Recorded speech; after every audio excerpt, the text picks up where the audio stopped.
Hello， 大家好，我是梅姐。咱家老苗前几天睡觉打呼噜，把自己给憋醒了，把我给吓死了。我带他去医院看了，医生说他是因为肥胖导致的呼吸不畅，然后所以才会长期打呼噜。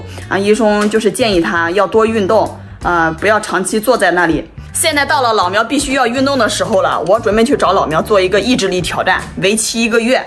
你看他1个月能瘦多少斤？我跟他一起坚持。老苗，手上的工作先放下。怎么了？你去称一下你现在的体重。这医生说的话你给忘记了？你上次打呼噜差点没把自己给憋死，医生是怎么说的？你现在要控制一下体重了，再这么下去的话，人的身体都要出问题了。今天就去运动啊？咱定个日子再去运动嘛，不要说运动马上去运动，让我做个心理准备嘛。你运个动还要挑个良辰吉日啊？你赶紧快点吧，别啰里啰嗦的，今天、明天、明天、后天的，就今天，赶紧的，快点。这梅姐也真是的，说运动马上就叫我去运动，这也不给我搞个心理建设。你赶紧的吧。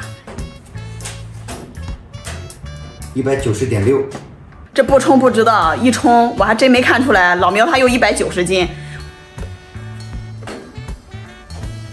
我110斤，老苗190斤，就着这次机会，我跟老苗来一次运动大挑战，为期1个月。这个月我给自己定的目标是减5斤。老苗嘛，他由于是大基数，我给他定10斤。10斤。从现在开始到下个月的10号，整整1个月。如果说咱俩能挑战成功，5月10号的时候，我们就去吃一顿超级豪华的放纵餐，怎么样？行。大家监督我们，这次运动我迫在眉睫，我一定要坚持住，希望大家监督我。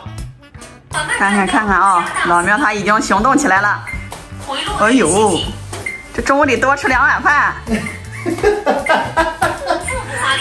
这才刚开始运动，老苗就花了19.9块，充一个运动 APP 的1个月的会员，还花了70多块钱买了一根跳绳。他在网上看人家说跳绳最能减重了。反正我也不说他了，他买都买了，只要他能坚持就行了。好了，今天的记录生活就到这里，拜拜。